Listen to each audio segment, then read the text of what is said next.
에베소 4장 17절입니다. 314페이지 17절에서 24절까지 우리 수빈 형제 한번 읽어주시기 바랍니다.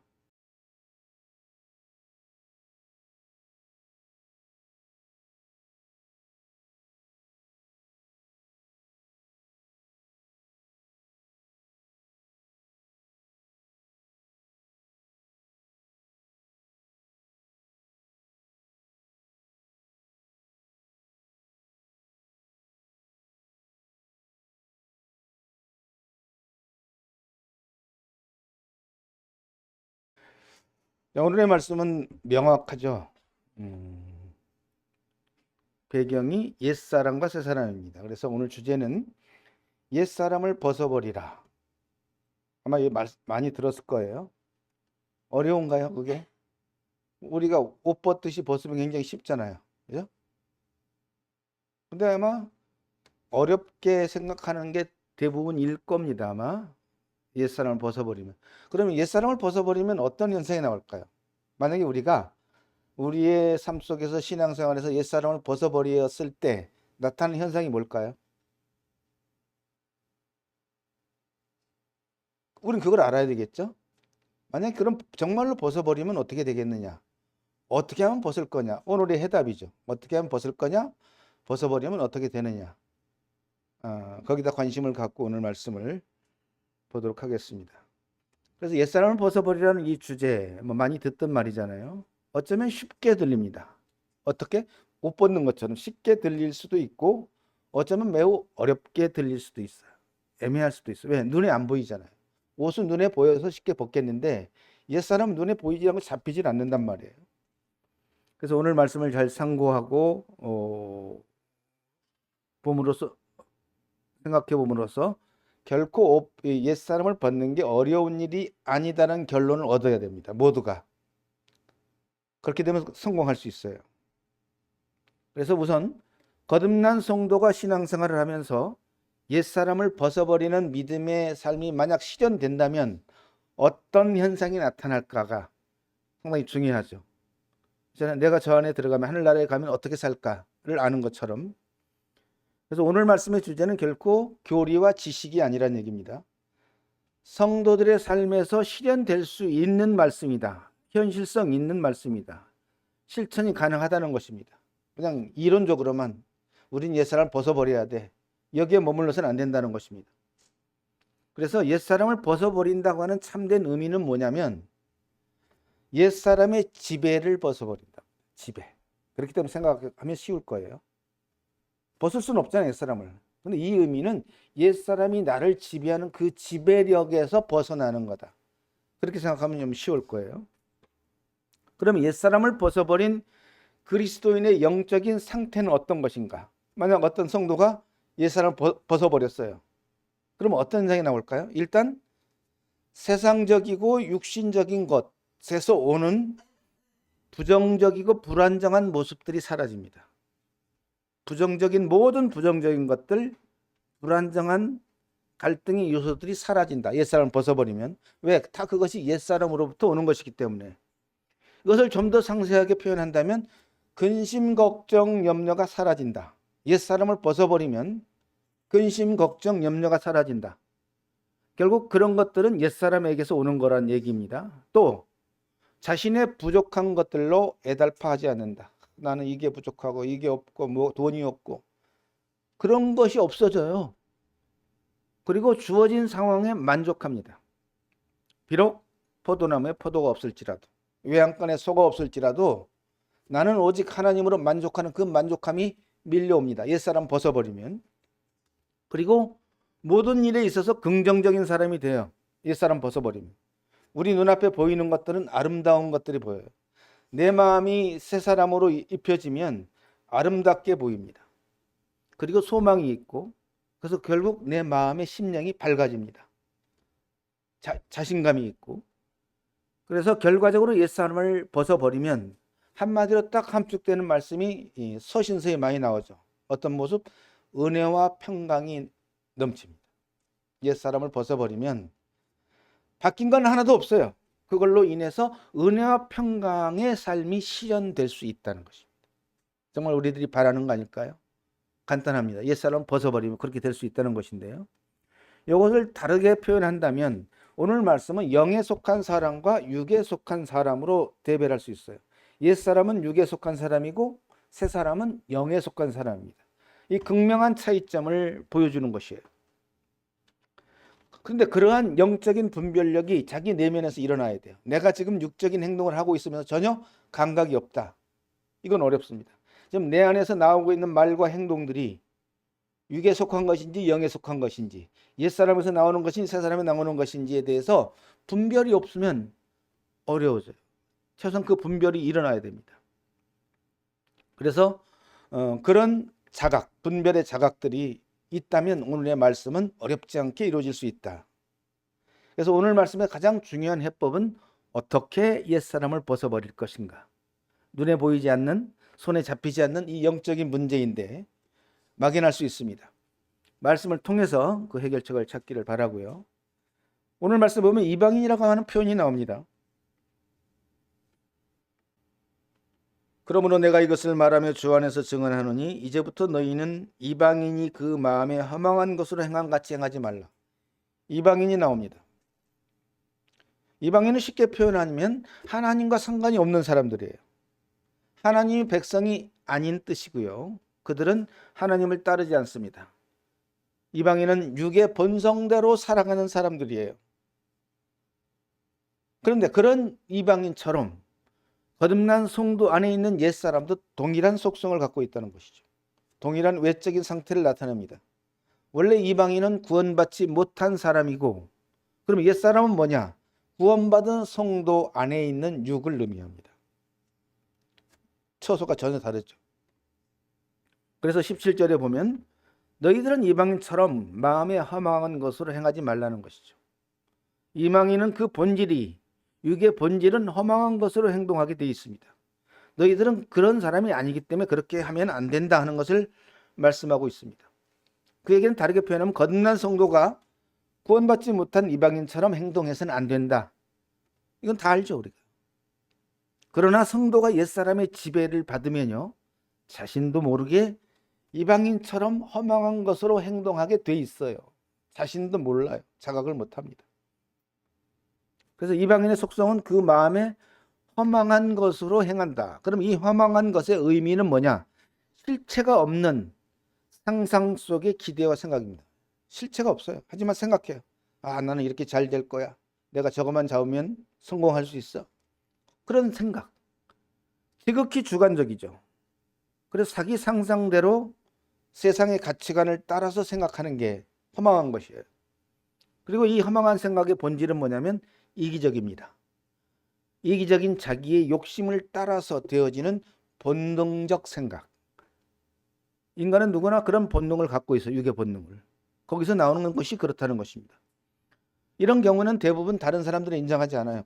특히 이 교회 가운데서는. 근데 자기만 착각해서 나는 이렇게 하면 뭐 이렇게 될 거야. 착각하면서 행동하는 게 바로 허망한 생각입니다. 그래서 허망한 것의 헬라의 의미는 뭐냐면 비뚤어진 또는 진리와 타당성이 없는 것으로 이렇게 나옵니다. 허망한 것은 비뚤어져 있어요. 그럴듯해 보이지만 다른 길로 가게 돼 있고, 그 허망한 것은 진리와 타당성이 없다는 것입니다. 그러면 거듭난 그리스도인은 그걸 먼저 구별해야 되겠죠. 구별해서 피해야 될 생각이라고 하는 것입니다. 그래서 옛사람의 육신적 생각으로 마땅히 그런 것들은 올라오더라도, 그런 생각이 올라오더라도 부인되어야 하는 생각이다. 그래서 하나님께서는 자신의 백성들에게 너희는 이방인과 같이 행하지 말라 말씀하시는 것은, 성도가 따라야 될 길은 진리의 길이고, 또 이방인과 반대되는 이방인처럼 부패하고 타락한 것을 쫓아가는 자가 아니라는 얘기죠. 그럼 결국 그것과 대비되는 새 사람으로 살아가는 그리스도인은 무엇이냐? 육에서 나오는 마음에 허망한 것으로 행동하지 않는다. 오직 하나님의 말씀을 따라서, 하나님의 성품을 따라서 행동하는 것입니다. 그럼에도 불구하고 거듭난 하나님의 자녀들에게서 옛사람을 벗어버리지 못함으로 인해서 뭐가 나오냐? 육의 습관을 따라 허망한 것을 행할 때가 있다는 것입니다. 반드시 있어요. 어쨌든 그리스도인에게 맞지 않는 그 허망한 것을 피하려면 자기 내면에서 작동하고 있는 옛사람의 지배를 벗어야만 가능하다. 그걸 벗지 못하면 불가능하다는 얘기입니다. 18절에 뭐라고 되어 있냐면 그들의 총명이 어두워지고 그들 가운데 있는 무지함과 그들의 마음이 굳어짐으로 말미암아 하나님의 생명에서 떠나 있도다 그랬습니다. 여기 총명이라고 하는 단어가 나오죠. 총명은 지각하는 것, 깨닫는 마음, 뛰어난 이해력을 의미합니다. 총명은. 근데 이방인은 총명이 어두워져요.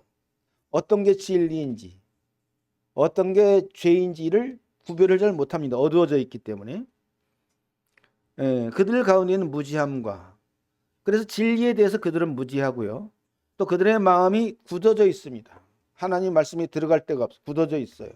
그래서 하나님의 생명이 떠나 있는 거예요. 원리가 그렇습니다. 사람들은 누구나 기본적인 총명을 갖고 있어요. 그 총명은 두 가지가 있습니다. 육의 지배를 받는 총명이 있고 그 육의 한계를 벗어난 영적인 총명이 있습니다. 전자는 영적으로 어두워진 육의 총명이고요.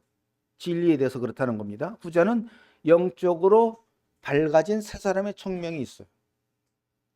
틀리다는 것이죠.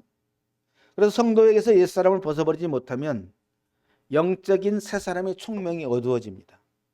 옛사람이 나를 지배하는 지배력이 강해지면 영적인 부분이 어두워져요. 그러니까 잘 구별이 잘 안 돼요. 분별이 안 됩니다. 분별력이 없어져요. 하나님이 요구하시는 구별된 삶을 살기 어려워지게 됩니다. 마치 이런 건물 안에 지금 이 전등이 있어서 환하잖아요. 전기가 나가면 어떻습니까? 어두워져요. 그럼 우리 거기서 행동을 할 때 하긴 하죠. 근데 실수가 많고 어려움이 된다는 것이죠. 원리가 유사합니다. 성도가 육의 지배를 받으면 세상의 가치관과 하나님의 뜻을 잘 구별을 못해요. 그리고 육의 습관을 따라서 이방인처럼 영적으로 어둡고 진리에 대해서 무지한 삶을 살게 됩니다. 쉽게 말하면 육신적인 삶이 된다는 것입니다. 그게 옛사람 때문에 나오는 것이란 얘기죠. 그리고 이방인의 또 하나의 특징은 마음이 굳어져 있다는 것이죠. 아무리 하나님의 생명의 말씀을 들어도 무감각합니다. 각성하지 않아요. 경고의 말씀을 들어도 무서워하지 않습니다. 거듭난 성도가 옛사람의 지배를 받으면 영적인 반응을 할 수 없을 정도로 마음이 굳어져 있어요. 감동적인 말씀을 들어도 감동이 없죠. 경고의 말씀을 들어도 마음이 냉랭합니다. 굳어져 있기 때문에. 그리스도인이 이러한 이방의 육적인 상태들이 나타난다면 그 사람의 영적 상태는 심각한 것이에요. 심각해요. 세상 사람과 별 차이가 없어집니다. 이처럼 이방인처럼 굳어진 마음은 옛사람의 본질입니다. 그리고 인간 자아의 본성이고요. 그래서 하나님의 말씀을 들어도 무감각해서 마음속에 들어가질 않아요. 말씀을 한 귀로 듣고 한 귀로 흘러보내게 됩니다. 그러니까 당연히 순종의 삶을 살 수가 없게 되죠. 당연히 하나님이 기뻐하는 삶을 살 수가 없습니다. 뿐만 아니라 그게 자기 자신에게 나타납니다. 어떻게 나타나냐면 마음의 평안이 없어요. 왠지 뭘 해도 돈을 벌어도 마음의 평안이 없어요. 그리고 그리스도의 향기가 나오지 않아. 곤고한 삶이, 영적으로 곤고한 삶이 됩니다. 이유를 모르겠지만 육의 지배를 받고 있다는 얘기예요. 로마서 1장에 그런 말씀이 있어요. 하나님을 알되 하나님을 영화롭게도 아니하며 감사하지도 아니하고 오히려 그 생각이 허망해지고 미련한 마음이 어두워졌나니. 그 사람의 내면을 옛사람이 지배하면 아무리 거듭난 성도를 할지라도 무감각한 영적인 상태가 됩니다. 이런 상태에서 교회에 다닐지라도 그가 드리는 예배는 형식적인 예배가 돼요. 습관적인 예배가 됩니다. 신령과 진정으로 드리는 감동적인 예배가 안 된다는 것입니다. 아무리 말씀을 많이 들어도 그냥 하나의 이론과 지식이고 그 말씀이 자신에게 능력이 되지 못해요. 그렇잖아요. 말씀을 수없이 들어도 그 말씀이 내게 힘이 되고 내게 위로가 되고 나에게 힘이 돼요. 그래야 정상이잖아요. 그게 안 돼요. 굳어져 있기 때문에. 말씀이 들어갈 곳이 없어서 그렇습니다. 성도의 마음을 옛사람이 지배하면 또 영적으로 어두워집니다. 허망한 생각이 그를 지배하고 진리에 대하여 미련한 마음이 들어서 진리를 추구하지도 순종하지도 못하고 영적으로 무감각한 상태가 됩니다. 그래서 육신의 요구를 습관적으로 행하는 삶을 나도 모르게 살게 돼요. 그러면서 결과는 뭐냐? 믿지 않는 자가 차별이 별로 없어진다. 이방인처럼 살게 된다. 결국 육의 지배 때문에 그렇다는 얘기입니다. 19절에 보니까 그들이 감각 없는 자가 되어 자신을 방탕에 방임하여 모든 더러운 것을 욕심으로 행하되, 그렇게 방탕에 방임한다. 거듭난 성도가 이 정도가 되면 영적으로 거의 망했다고 봐도 됩니다. 거의 망했다. 이런 성도는 주님을 멀리하고 모임을 떠나는 거 아주 쉽습니다. 주님을 멀리하는 거 아주 쉬워요. 육신대로 세상 사람들처럼 살아가는 것이 너무나 쉬워지는 것입니다. 아주 위태로운 상태가 되는 것이죠. 그리고 영적으로 무감각하게 되면 더러운 것을 더럽다고 느끼지 못합니다. 악한 것을 악하다고 느끼지 못하는 언행이 나오고 믿음이 없는 행동을 하면서도 죄의식을 느끼지 못하는 생활을 하게 돼서 결국 자신이 나도 모르게 방탕에 방임하게 되는 결과를 얻게 된다는 것입니다. 자기는 몰라요, 그 순간. 성도가 이러한 삶을 산다면 그는 지금 심각한 영적인 질병에 걸렸다고 봐야 됩니다. 이처럼 옛사람이 지배하는 삶을 산다는 것은 곧 하나님의 생명에서 떠나 있다. 물론 거듭난 성도는 완전히 떠나지 않아도 일시적으로 떠나 있는 것이에요. 영적으로 분리되어 있다는 의미입니다. 하나님의 자녀로서 이러한 삶은 매우 비참한 삶입니다. 그 사람의 삶에서 그리스도 향기가 아닌 육적인 악취가 나는 삶이 될 수밖에 없다는 것입니다. 20절에 오직 너희는 그리스도를 그같이 배우지 아니하였느니라. 진리가 예수 안에 있는 것 같이 너희가 참으로 그에게서 듣고 또한 그 안에서 가르침을 받았을진데 너희는 유혹의 욕심을 따라 썩어져가는 구습을 따르는 옛사람을 벗어버리고 오직 너희의 심령이 새롭게 되어 하나님을 따라 의와 진리의 거룩함으로 지으심을 받은 새 사람을 입으라 그랬습니다. 자, 이제 해결책. 어떻게 하면 나를 이처럼 어렵게 만드는, 영적으로 거의 망하게 하는 그런 상태에서 벗어날 수 있을까? 결론은 여기 정확히 나와 있습니다. 새 사람을 입으랍니다. 새 사람을 입음으로 인해서 옛 사람을 벗어버릴 수 있다. 그 아까 지배라고 그랬죠. 옛 사람의 지배를 벗어버릴 수가 있다. 새 사람의 지배를 받음으로. 지배로 표현하면 아주 쉬워집니다. 우리들의 가장 큰 관심은 어떻게 하면 옛 사람을 벗어버리는 삶을 살 수 있을까이죠. 그 해법은 바로 옛 사람이 어떻게 노력해서 개선해서 되는 게 아니라는 얘기입니다. 바로 새 사람의 옷을 입음으로써 그 안에 있던 옛 사람이 새 사람에게 잠식이 되는 것이죠. 지배를 당하는 겁니다. 지배력을 상실합니다. 그래서 새 사람의 지배력으로 바뀌게, 주인이 바뀌는 것이죠. 그렇게 되면 옛 사람을 벗어버리게 되는 결과에 도달할 수가 있어요. 자, 우리들이 예수님의 크신 은혜와 사랑을 받아서 죄사함을 받았습니다. 그리고 영원한 생명을 얻었습니다.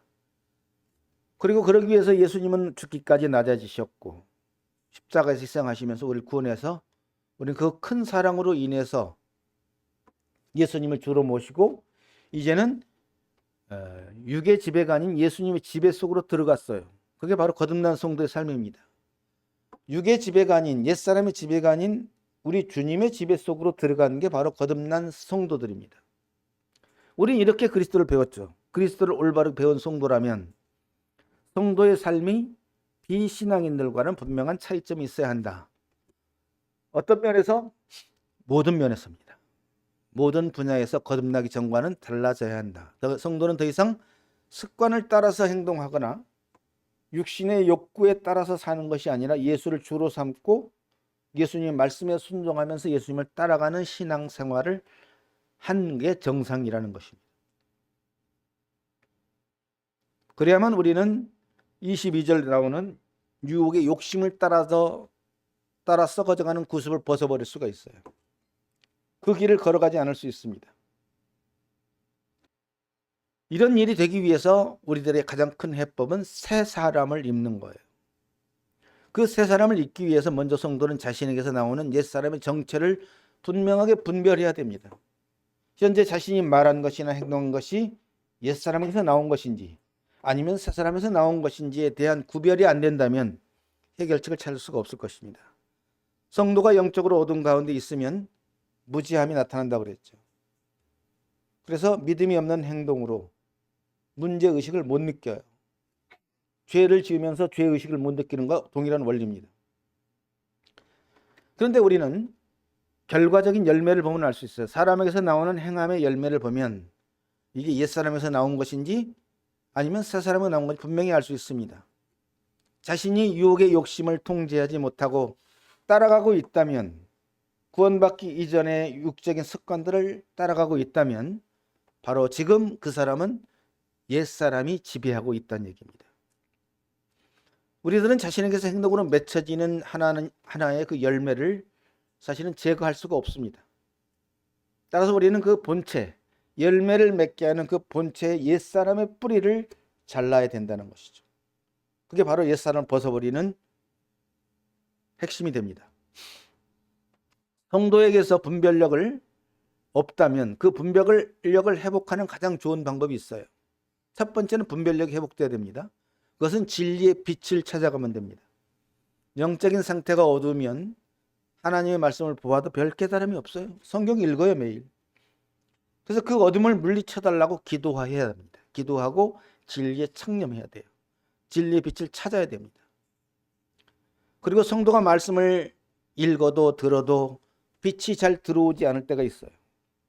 그것은 다르게 표현하면 자기 자신이 높아져 있기 때문이기도 합니다. 마치 물은 높은 데서 낮은 곳으로 흐르듯이 이 진리의 말씀도 겸손한 자에게 흘러들어가게 되어 있기 때문입니다. 그런 분별력을 갖고 옛사람을 벗어버리기 위해서 해결책을 찾아야 되는 것이죠. 가장 좋은 해결책은 바로 아까 말씀드린 것처럼 새 사람을 입는 것이라고 그랬어요. 자, 고린도전서 5장 17절에 우리가 외우고 있는 것처럼 그런즉 누구든지 그리스도 안에 있으면 새로운 피조물이라. 이전 것은 지나갔으니 보라 새 것이 되었도다. 이미 새 사람은 거기서부터 시작했습니다. 새 사람을 입는 것도 매우 간단하고 쉽죠. 바로 이 말씀 하나로 가능합니다. 거듭난 이후로 옛 사람을 벗어버리고 새 사람을 입을 수 있는 건 이 말씀 하나로 돼요. 그런즉 누구든지 그리스도 안에 있으면 새로운 피조물이라. 이전 것은 지나갔으니 보라 새 것이 되었도다. 이 말씀에 눈이 떠진다면, 이 말씀에 깨달음이 온다면 말씀 하나로 해결할 수가 있습니다. 그래서 우리가 그게 만약 안 된다면 이 말씀을 자신에게 선포해야 돼요. 반복해서 선포하고 이 말씀을 자신의 것으로 소유하면 그 순간 그는 새 사람을 입게 됩니다. 회복된다는 의미입니다. 그 이후에는 옛사람이 보이지 않습니다. 물론 이게 영적인 상태에 따라서 반복될 수는 있지만 우리는 해법을 갖고 있다는 것입니다. 그래서 성도가 새 사람을 입는 순간 그 사람은 심령이 새롭게 됩니다. 이 말은 곧 자신의 내면을 새 사람이 지배한다는 얘기입니다. 새 사람이 성도의 마음을 지배하는 순간 옛사람은 나올 구멍이 없어요. 그 지배력은 상실하게 됩니다. 그때부터는 의와 진리의 거룩함으로 하나님을 따르기가 쉬워져요. 은혜와 평강이 넘치는 삶이 될 수 있습니다. 아니, 되어진다고 말할 수도 있습니다. 그리고 성도가 그리스도 안에 있다고 하는 그 의미는 바로 그리스도를 자신의 주인으로 모시고 그 주인의 그리스도의 지배를 받는다는 의미예요. 그리스도 안에 있으면 그 얘기는 그리스도를 나의 주인으로 모셨고 나는 그리스도의 지배를 따른다고 하는 의미입니다. 사람 편에서는 그리스도를 따르며 순종하는 삶을 산다는 의미이기도 하죠. 그러면 역으로 말하면 옛사람으로 살아간다고 하는 것은 그리스도의 밖에 있다는 얘기예요. 하나님을 따르지 않고 있다는 얘기가 됩니다. 결과적으로. 그래서 성도가 그리스도 안에 있기 위해서는 반드시 새 사람을 입어야만 한다. 즉 성도가 옛사람을 벗지 않고서는 그리스도 안에 거할 수가 없다. 주와 동행할 수가 없다는 얘기예요. 왜? 옛사람이 지배하기 때문에. 그리고 새로운 피조물이라는 신분 자체가 그리스도 안에 있어요. 그리스도 안에 있다는 얘기는 옛사람이 지배해서 벗어났다는 의미이기도 합니다. 그래서 오늘 말씀을 정론하면 성도가 옛사람을 벗어버릴 수 있는 가장 좋은 해결책이 있다. 그것은 바로 새사람을 입는 것이고 성도가 새사람의 위치에서 그리스도의 지배를 받는 것이다. 물론 말씀을 따라서 노력이 아닌 믿음으로 되어지는 것이고 새로운 피조물의 신분을 회복하는 것이라고 말씀드렸습니다. 대부분의 성도들이 자신의 연약함을 호소합니다. 자신의 연약함을 인정하면서 이 문제를 해결하고자 하는 강력한 믿음을 추구하지 않는 게 문제예요. 자기가 연약하면, 할 수 없으면 해결을 찾아서 나가야 되잖아요. 그걸 잘 하지 않는다는 것입니다. 그러면서 자포자기하는 거죠. 나는 연약해. 그래서는 안 된다는 것이죠. 그러면 그 해결하는 방법은 뭐냐? 내가 할 수 없는 연약한 자신을 부인하는 것입니다. 나는 할 수 없어. 나는 연약해. 말하고 있는 그 자신을 부인하라는 거예요. 그게 다른 말로 말하면 자기 십자가를 지는 것이에요. 많은 성도들이 자기 십자가를 오해하기도 합니다. 마치 십자가가 고난의 길을 가는 것처럼, 고난을 선택하는 것처럼. 아닙니다.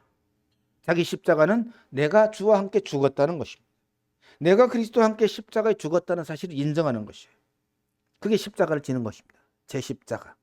아무든지 나를 따라오려거든 날마다 자기를 부인하고 제 십자가를 지고 나를 쫓을 것이니라. 그 얘기예요. 그래서 진정으로 십자가를 지는 것은 어떤 거냐? 그리스도와 함께 십자가에 못 박혔다는 사실을 인정하는 것이에요. 받아들이는 것입니다. 그것은 곧 옛사람의 종말을 의미합니다. 그 십자가의 죽음 이후에 새 생명은 역사예요. 예수님도 그랬잖아요. 십자가 죽은 다음에 부활의 생명이 찾아온 것처럼 우리도 원리는 똑같습니다. 십자가가 먼저 와야 돼요. 그래서 우리는 자신이 십자가에서 예수와 함께 죽었다고 여기는 믿음, 실제는 안 그랬잖아. 그렇게 여기는 믿음이 로마서처럼 중요하다는 것입니다.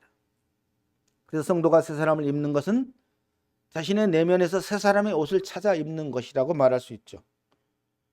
이미 우리가 거듭나는 순간 예수님은 우리 마음속에 찾아오셔서 성전을 삼으셨습니다. 너희가 하나님의 성전인 것과 하나님의 성령이 너희 안에 계시는 것을 알지 못하느냐? 그 상태를 회복하는 것입니다. 그걸 새롭게 각성하고 발견하는, 나는 이미 성전에 삼으셨네, 내 안에 계시네. 그걸 믿음으로 회복하면 되는 거예요. 고린도전서 2장 이런 말씀이 있어요. 우리가 세상의 영을 받지 아니하고 오직 하나님께로부터 온 영을 받았으니 이는 우리로 하여금 하나님께서 우리에게 은혜로 주신 것들을 알게 하려 하심이라. 영이 달라요. 우리는 세상의 영을 받지 않았습니다. 옛사람은 세상의 영과 연결이 되어 있죠. 우리는 하나님으로부터 온 영을 받았어요. 그래서 성도가 옛사람을 벗어버리지 않으면 세상의 영의 지배를 받게 되어 있어요. 아무리 소속이 하나님이라도. 성도가 새 사람을 입으면 그 얘기는 하나님의 영의 지배를 받는다는 얘기예요. 하나님의 영의 지배를 받는다. 그러면 내 힘이 아니야. 내 노력이 아니라 하나님 힘으로 되어지는 것이죠. 그렇게 되는 것이에요. 이미 거듭난 성도는요, 거듭나는 순간 옛사람의 지배를 벗어버린 사람이에요. 이미 거듭났을 때 옛사람의 지배를 벗어버렸어요. 그 믿음이 중요합니다. 또한 새 사람으로서 주님의 지배를 받는 사람으로 사는 것이, 그게 신앙생활이에요. 옛사람의 지배를 받으면서 신앙생활이 아닙니다. 그 사는 거. 새 사람의 지배를 받고 하나님의 영의 지배를 받아서 하나님 영으로 사는 것이 참된 신앙생활입니다. 그래서 이건 필수적이죠. 우리가 어떤 좀 더 잘 살기 위해서 옛사람 벗는 게 아니에요. 우리의 구원받은 새로운 신분을 회복하는 것입니다. 비록 또다시 우리가 옛사람의 지배를 받는다고 하더라도, 반복된다면 우리에게는 해법이 있어요. 말씀을 통해서 자기를 부인하고 오직 믿음으로 새 사람을 입으면 됩니다. 그게 해법입니다. 기도하겠습니다.